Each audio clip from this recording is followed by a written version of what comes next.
In part one of The Miracle of Israel, The Saved Remnant, we saw the shock of the American and Allied forces discovering the horrors of the Nazi death camps, the problems and challenges facing the survivors after liberation, and their search for family and loved ones who may have survived.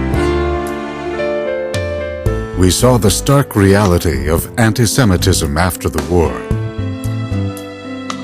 the displaced persons camps, and the indifference of the world to the survivors' plight. We saw their crisis of faith and the remarkable personal stories of faith after the Holocaust. We saw the untold story of Sephardic Jewry during the war.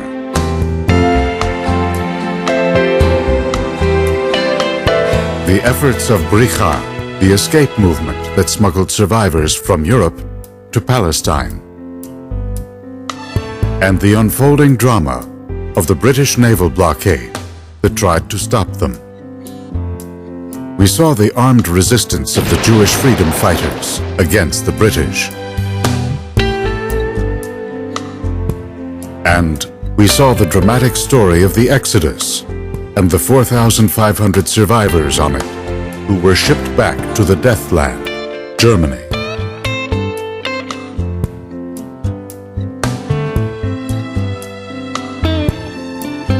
Now, to Faith and Fates, the Miracle of Israel, the struggle for the state, and how it came into existence.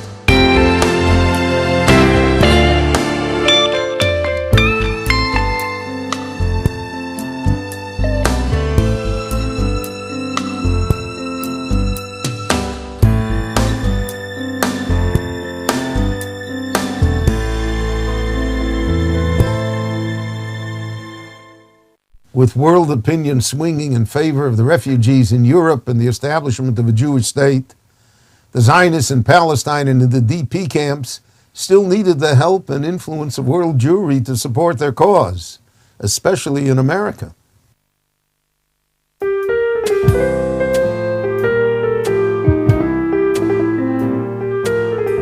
In America, although not everyone is caught up equally in the excitement of the move towards establishment of the State of Israel, the membership figures in the Zionist Organization of America doubled, tripled in the period from, let's say, 1945 to 1948. People are very involved in supporting the State of Israel. There's a lot of excitement, and they get involved by contributing money, by going to rallies at places like Madison Square Garden, going to street demonstrations, or petitioning their elected officials, doing what can be done within the confines of the American democracy.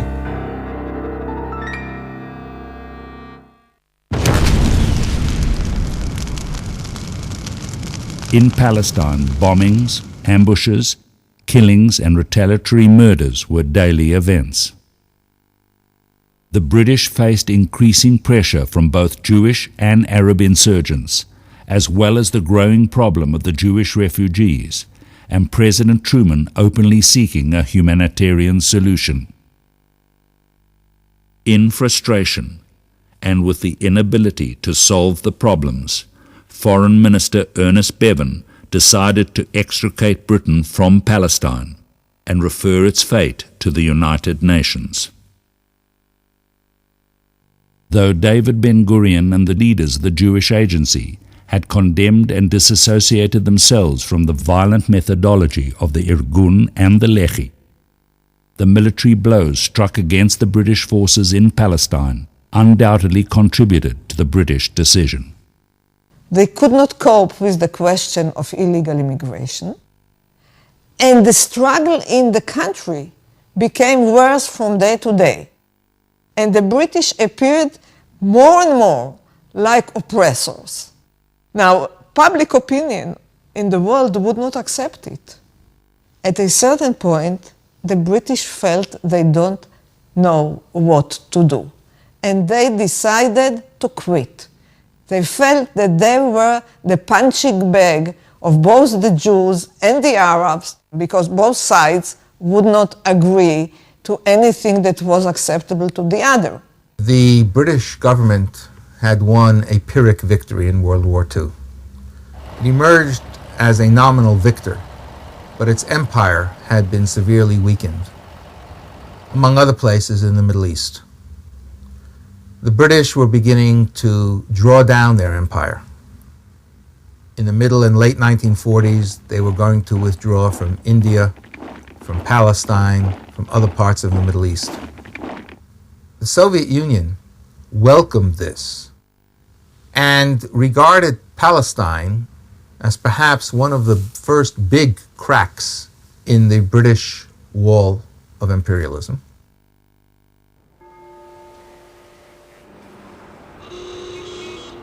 Britain, having exhausted its resources and energy fighting the war, now stepped back, and America stepped forward to lead the Western Allies.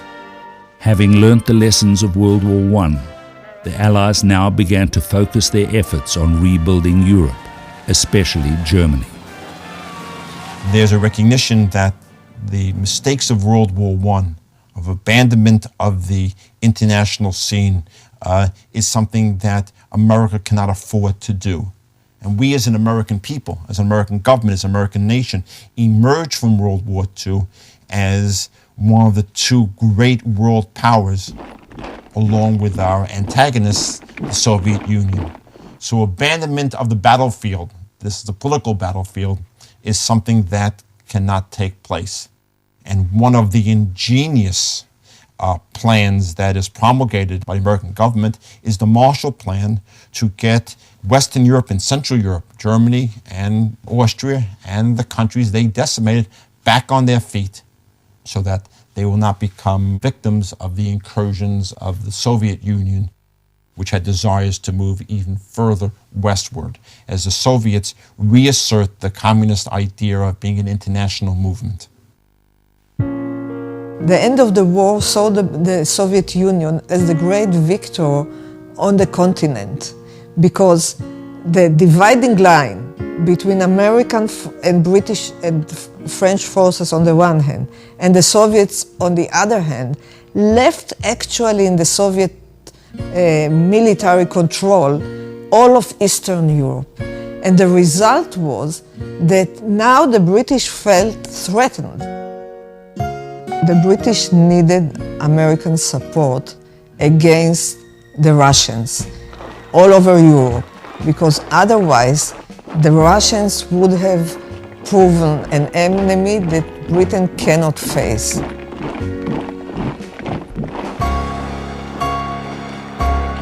It was not by chance that Churchill declared at that time that an Iron Curtain descended all over Europe. The Iron Curtain was the symbol of what was to become the Cold War between the Soviet Union and the free world. Soviet expansionism was becoming a dominating threat, not only in Europe, Britain, and America, but also in the Middle East.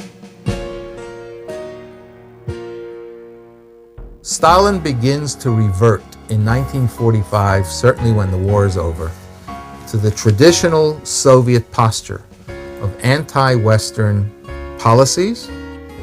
He understands the victory of the war as the defeat of fascism. And what is fascism? Fascism is the last stage of capitalism. It means now that the rest of the capitalist world is doomed. And the proof is that Hungary, Romania, Czechoslovakia, Poland, Bulgaria, and the eastern part of Germany have all become socialist. The wave of the future is socialism. To consolidate his power in Eastern Europe, Stalin closed the doors on Soviet immigration. The effect of this was that now several million Jews were trapped behind the Soviet Iron Curtain with no hope of escape. Ironically, the Soviet Union would play a very different role in deciding the issue of a Jewish homeland in Palestine in the United Nations. In April 1947, having been given the Palestine problem to solve, the United Nations formed UNSCOP, the 11-member United Nations Special Committee on Palestine, to investigate the situation. It was now up to this committee to determine the possibility of a Jewish state in Palestine. I traveled everywhere they went and found the members of that committee so wise and so wide-eyed and so open to everywhere we went that I felt this committee is going to do something real. It was remarkable because its members consisted of small states, not of America, not of Russia, certainly not the British, etc. UNSCOP did exactly what the Anglo-American Commission did. It sent its delegates first to the DP camps. It heard testimony in Washington and in London, then went off to Eretz Israel. They were boycotted by the Arabs as they were earlier, and so they basically got to see the Zionist side. But they also saw the viability of the Jewish enterprise in Eretz Israel. Not only agriculture, industry, culture, that they could defend themselves. So UNSCOP, on the 1st of September 1947, announced its recommendation, majority and minority. Majority would clearly be a separate Jewish and a separate Arab state in Palestine. The minority to favor clearly the Arab side. That day to me is again the hand of God in history. I don't want to be over dramatic, but let's remember that Herzl, where the whole story politically began for Zionism, writes in his diaries after the First World Zionist Congress, on the 1st of September 1897, if I say that in 2, 3, 5 years a Jewish state will be created, everybody would laugh at me. This is secreted in his diaries. But in 50 years it will happen. Exactly 50 years to that date, UNSCOP's majority report came out for a Jewish state. With another dramatic swing of history's pendulum, for the first time in almost 2,000 years, the reality of a Jewish homeland seemed possible. But with 56 members of the United Nations yet having to vote on the partition plan, the outcome was far from certain. To add to this uncertainty, even with a desperate need to solve the refugee problem, there were issues regarding the establishment of a Jewish state that divided the Jewish world. There are significant pockets of non-Zionist and anti-Zionist feeling within the United States. Some of them were involved in the Reform movement, which in the 19th and early 20th century was doctrinally anti-Zionist, anti-nationalist. Also, part of the story is that the Orthodox theological problem with the State of Israel is based upon two fundamental principles. One, the idea that Jews were exiled by God and they are to remain in diaspora, in Golah, until in a messianic context, God will redeem the Jewish people.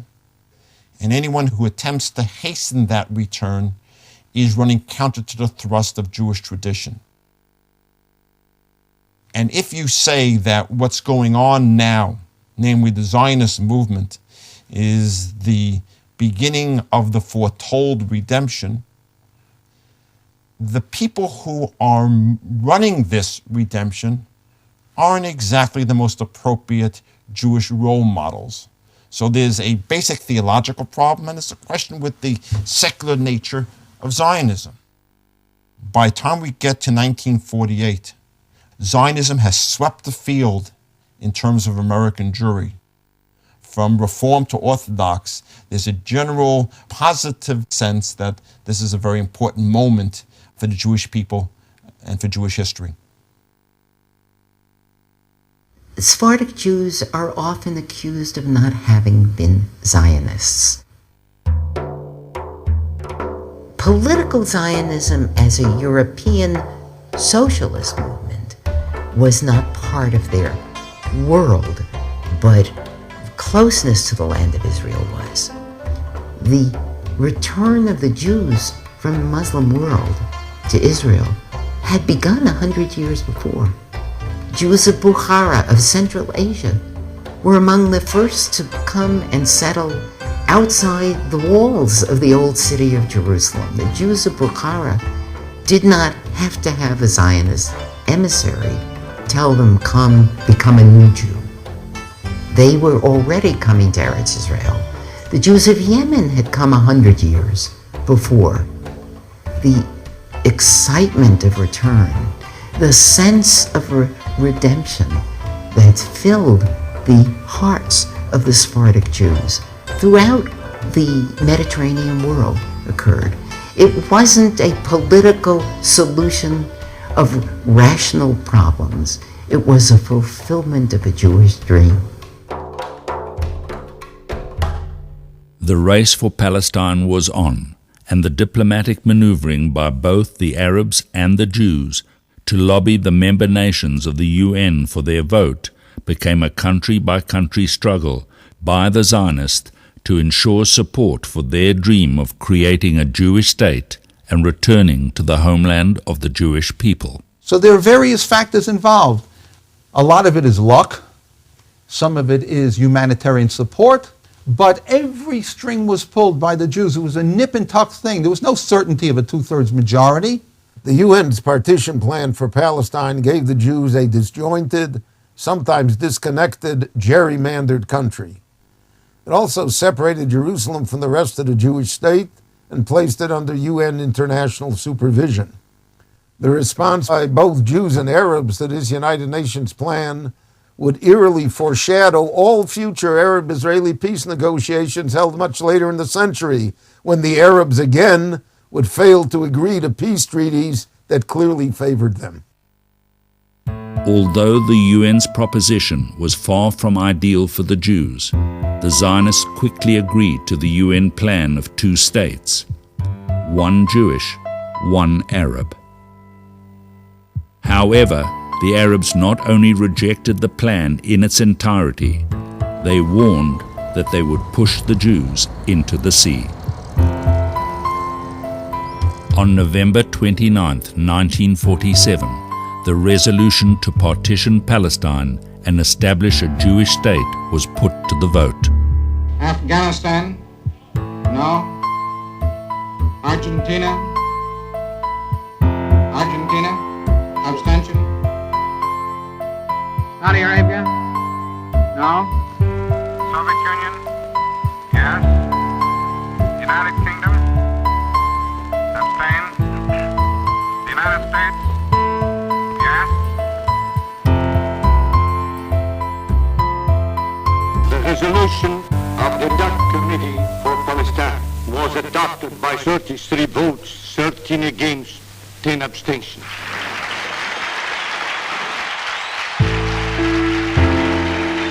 Amazingly, the world powers had finally declared a Jewish state in Palestine to be legitimate. A dramatic result, given that it came so closely on the heels of one of the most anti-Semitic periods in Jewish history.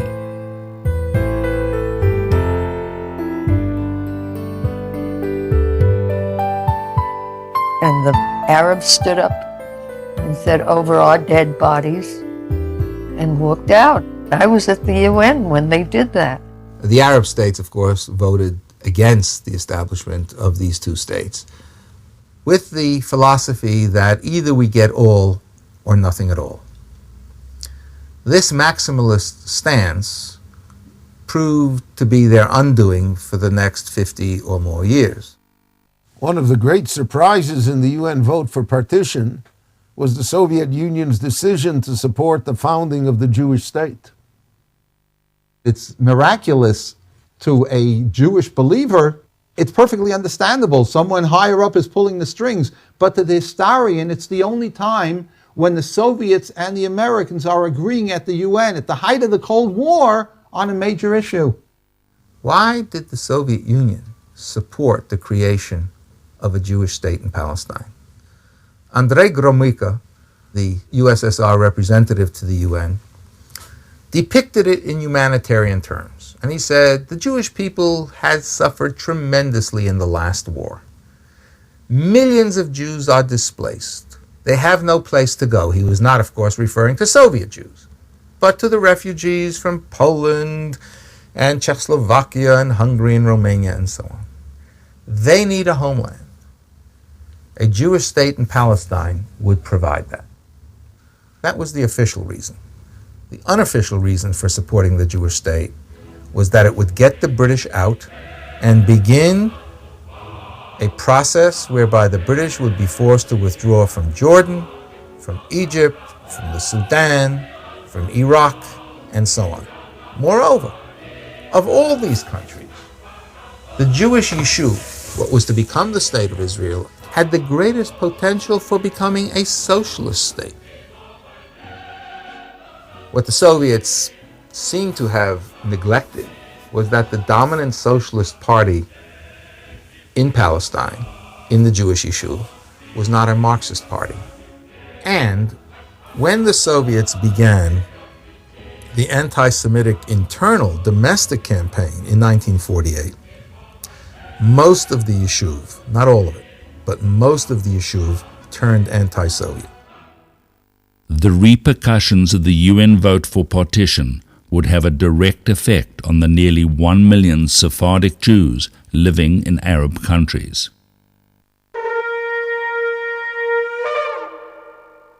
The Jews of Muslim lands were sitting on a volcano. The events of Palestine, that is, the riots, the attacks on the Jews, the discussions within the United Nations of what would be the fate of Palestine, all of these incidents begin to have local reverberations in Muslim lands. Almost 1 million Jews were caught in various stages of destruction.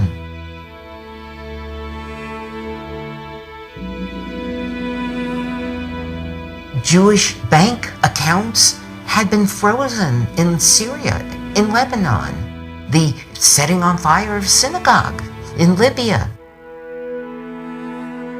pogroms in Cairo.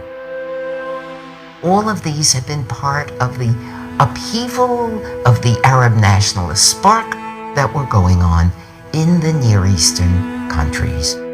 If the state of Israel would succeed in emerging, they would be endangered.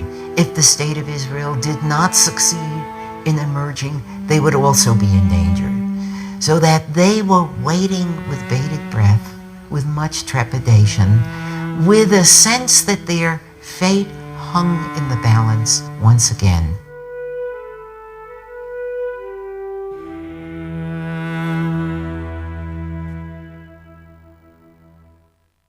Looking back at the partition plan, there was one vital thing left out that may have changed the course of history in the Middle East.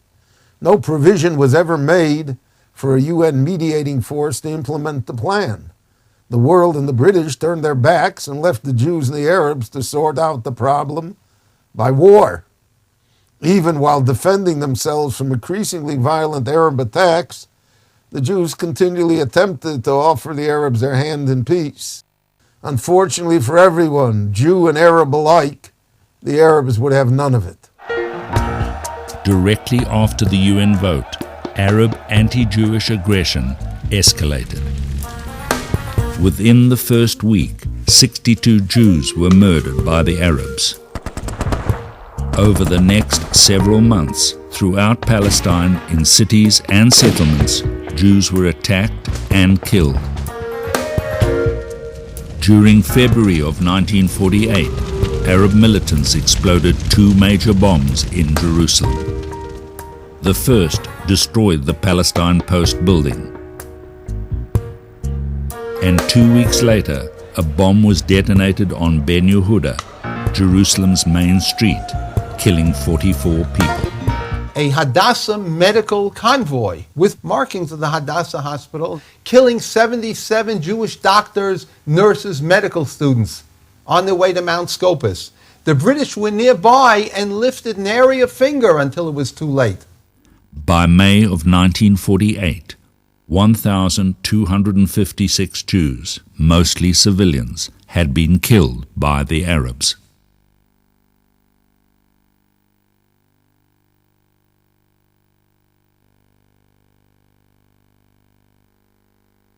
The British not only continued to prevent Jewish immigration, but increasingly clamped down on the Jews in Palestine from importing desperately needed arms and ammunition to defend themselves. One of their major aims was to find the caches of Jewish arms and to confiscate them. And they did indeed locate the main cache of arms in Kibbutz Yagur, and it was a great disaster. To compound the problem, while Jews were restricted from entering Palestine, Arab infiltrators from Jordan, Syria, Egypt, and Lebanon entered the country unhindered. Jerusalem was cut off by an Arab blockade, and the Jewish quarter of the Old City was besieged and bombarded.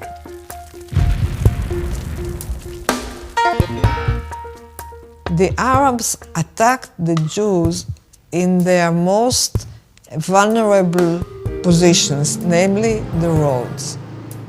Almost all the roads were under Arab control because the roads were dispersed with Arab villages, and they would attack Jewish convoys going from point to point.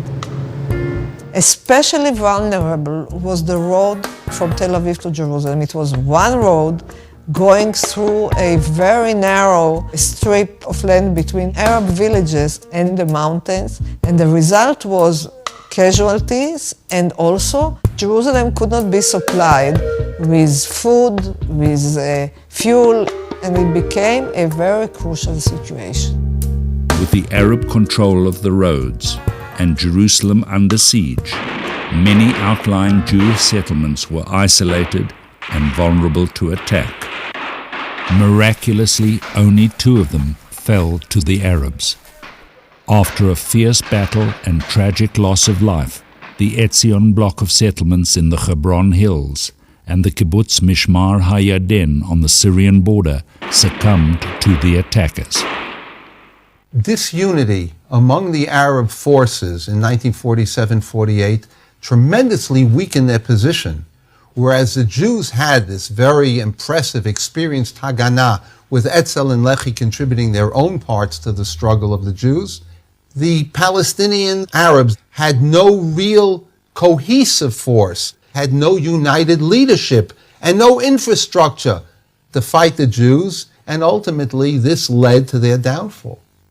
The leadership and the educated classes in the Arab cities preferred to leave the country and not to stay in the war zone. With the departure of the leadership, the simple people felt that they had no guidance. Anarchy became the rule of the day in the Arab areas. So much of the Arab struggles were not so much against the Jews at first, but different Arab chieftains and people come from the outside who could not get along one with another. A power struggle erupted amongst the Arab leadership. The Grand Mufti of Jerusalem, Haj Amin al-Husseini, who had spent a major part of the war in Nazi Germany, allied with Hitler, organizing the Nazi Muslim Legion, wanted to secure his domination of Arab Palestine.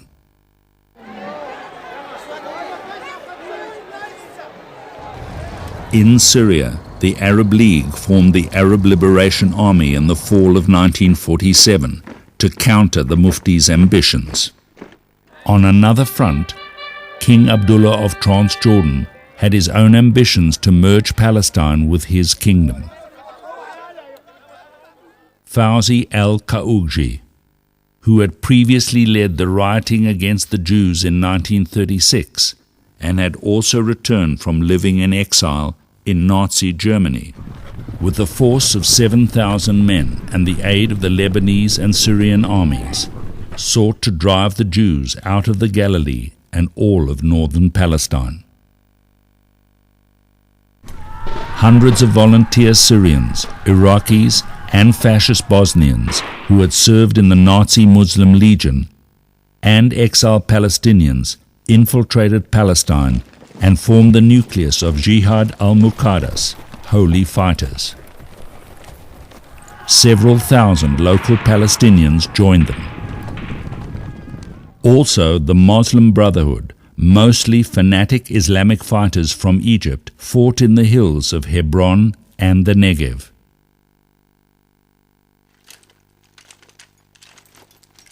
However, in reality, despite isolated victories, the Arabs were beginning to lose their war over the control of Palestine.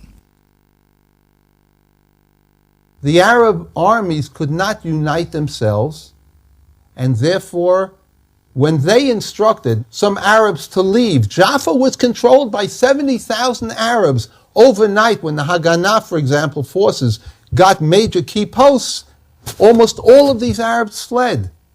They didn't have to flee. The Jews in Haifa begged Abba Hushi and the others, the mayor, stay. They fled. And many assumed, as in past wars or struggles, that they would return home. That was not to be the case. The mass of Palestinian Arabs did not understand that this war against the Jews was fundamentally different from previous colonial wars in the area. In past wars, the local Arabs fled their villages knowing they would return after the conflict ended. But this time, it was different. Because of Arab aggression, this war had become a nationalistic conflict over territory where the Jews were fighting for their survival. People forget that this was war. Ein breira. We have no choice. Our backs are to the wall. The Arabs thought they'd retreat, they'd come back. It was a different story. The Jews were fighting for their lives. The Arabs believed that the Arab countries would come to their assistance with the victorious Arab armies, or they believed that eventually some sort of repatriation of them would happen. But this is not what happened. In early May 48, before the state was created, Haganah radio repeatedly begged the Arabs to stay in Haifa. The appeal fell on deaf ears. In direct response to the Zionists' appeal, the Arab League and the Grand Mufti forbade Arabs to remain in territories where they would have to submit to Jewish rule. The flight of Arabs from Palestine has been a deeply contentious issue for more than 60 years after the fact. We are talking about a period when the idea of repatriation was not accepted neither by European states nor by India. There was the experience of the partition of India with great movements of people on both sides. In Europe, at the end of the Second World War, Germans were expelled from Eastern Prussia, where they were settled for hundreds of years. They were expelled from Poland. They were expelled from Czechoslovakia. About 12 million Germans had to be on the move. Now, the Jews believed that the Arabs are the attackers because they did not accept any compromise and they did not accept the partition proposal accepted by the UN. So there was a feeling that here we have a partition along the lines of ethnic division between the groups. So in the same way that Germans were not allowed back to the countries where they were expelled from, or the Pakistanis back to India, the Jews believed that this is a similar case, and that the Palestinian refugees would settle in the Arab countries bordering on Israel. This is not what happened. For the ordinary local Arab living in Palestine, the situation was personally tragic. But let us not be naive here. The Palestinian Arab leadership and the leadership in the surrounding Arab countries knew exactly what was happening. This was an escalating war for the complete control of Palestine. Abdullah of Transjordan, Farouk of Egypt, and Ibn Saud of Arabia unite the Arab world against the Jewish state. Abdullah alone commands an efficient fighting force, the Arab Legion, trained and equipped by Britain under the terms of her treaty with Transjordan.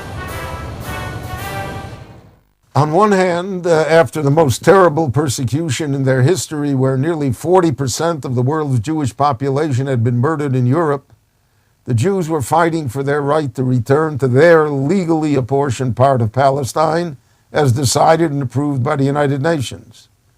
On the other hand, the Arab leadership, having rejected the United Nations partition plan, made their position quite clear. They were fighting for total control of Palestine, and they were determined to drive the Jews into the sea. The borders of the new Jewish state were now emerging, not from UN resolutions, but from the bloody battles between Arabs and Jews. On April the 18th, 1948, the British evacuated Sfat and Tiberias in northern Palestine. Immediately, the Jews and the Arabs rushed to take possession of the former British strongholds.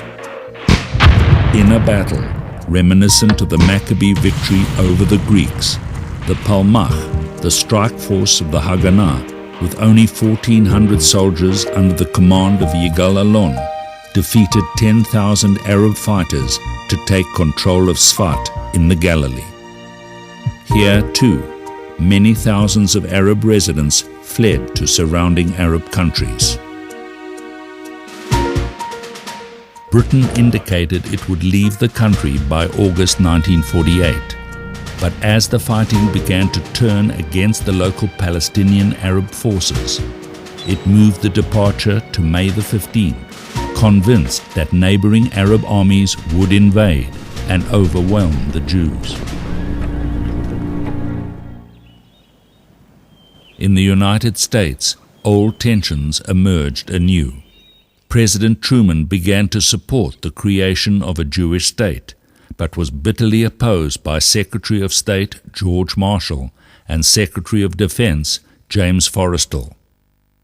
Initially, President Truman refused the entreaties of an aged and ailing Chaim Weizmann to meet with him. But at this point in time, divine providence revealed itself. Years earlier, President Truman had been in partnership in a haberdashery store in Kansas City, Missouri, with a man named Eddie Jacobson, who had remained his lifelong friend. Zionist leaders approached Jacobson to prevail upon Truman to talk with Weizmann. The Zionists contact Jacobson and basically persuade him, you're the only man who can get to Truman now. This is the 12th hour. You've got to persuade him to receive Weizmann, and Weizmann will do the rest. Jacobson goes to Truman, and he gets nowhere. The minute he walks in, Truman says, Eddie, before we go further, I don't want to hear a word about Zionism. He's tongue-tied. What can he say? That was the whole mission. Goes around, skating around, gets nowhere. He's about to go when this very simple man, Eddie Jacobson, looking outside the White House window, Lafayette Square Park, there's a statue of Andrew Jackson there. It says, Harry, I know that Andy Jackson has always been your hero. Well, Chaim Weizmann has always been my hero. You've got to see him. And Truman's spluttering. He says, you son of a bitch, I'll see him, but don't tell anyone. Just straight out, expletives and all. And Jacobson goes out, reports to his people. The word gets to Weizmann, and he goes to see Truman. That meeting has never been written down, but Truman basically says to Weizmann, if you declare a Jewish state, I will back you. Declaring a Jewish state was one thing. Defining the nature of that Jewish state was something entirely different.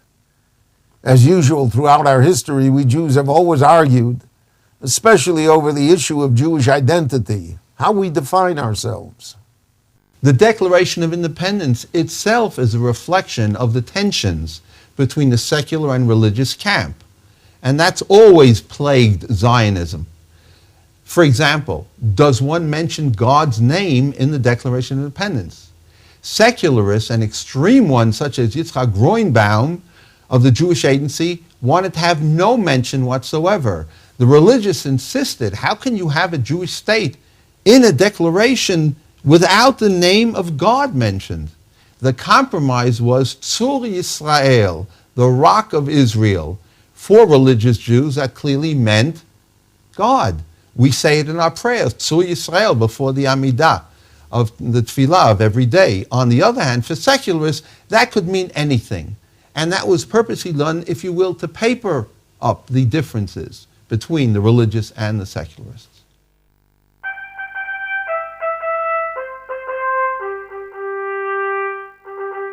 On the afternoon of May 14th, the British finally left Palestine after 30 years of mandatory rule.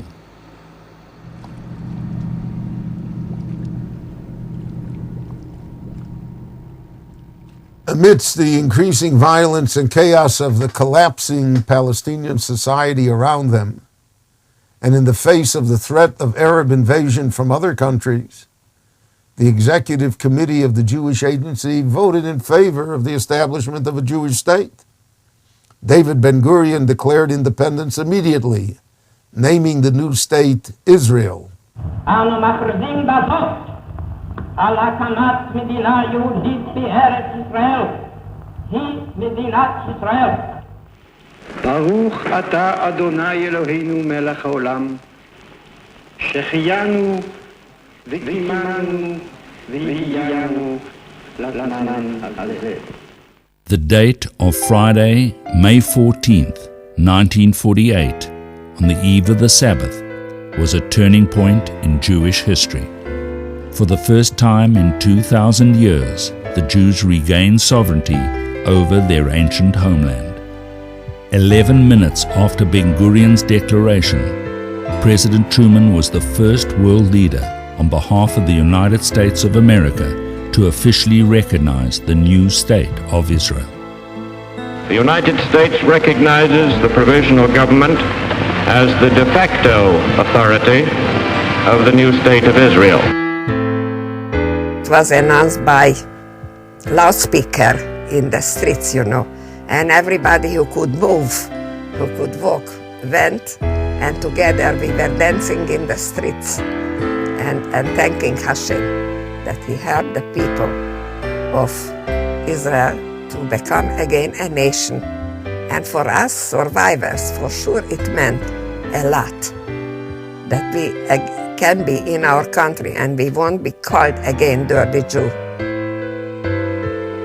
For the survivors of the Holocaust, waiting in the DP camps in Europe and the internment camps in Cyprus, this moment, which they had prayed and suffered for so long, was finally a reality.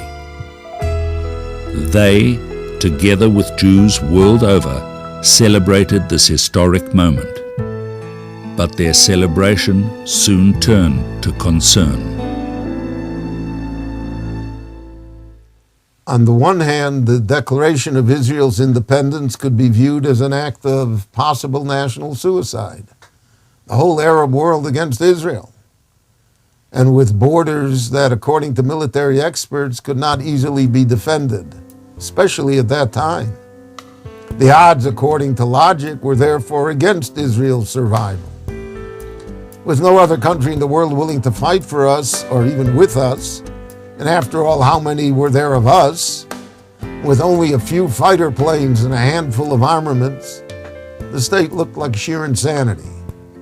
On the other hand, it was an act of faith. Ein breira. We really had no choice. There was nowhere else to go. So despite all the disagreements, once the state was established, world Jewry held its breath and prayed for Israel's success and survival.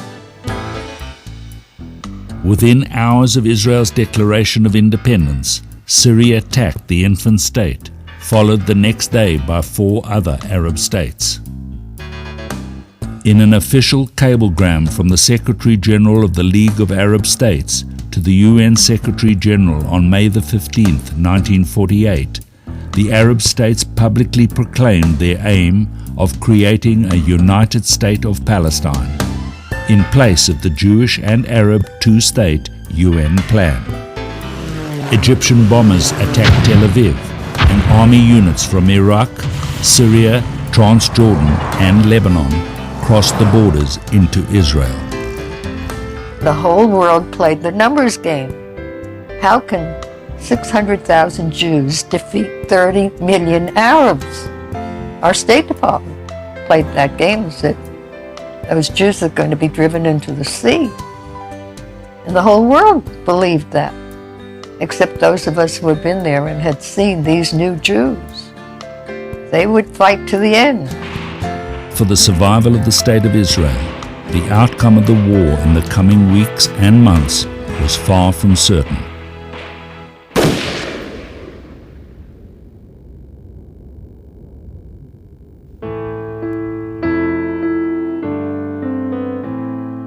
For the believing Jew, the remarkable resurgence of Jewish life after the Holocaust and having the land of Israel back in our hands after 2,000 years of exile were miracles, direct signs of the divine hand in Jewish history. The Lord had promised to return us to our homeland. But then, the war for Israel's survival was only just beginning. And unfortunately, it's a war that continues to this day.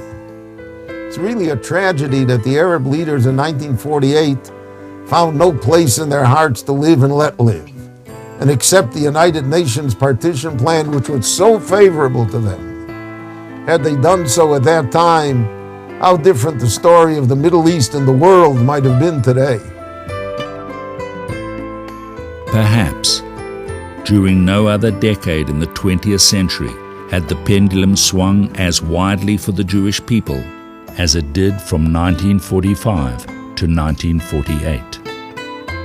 For every Jew in the world, especially each and every survivor who lived through the Holocaust and saw the Jewish state miraculously emerge just 3 years later, with the War of Independence still raging, the story was far from over.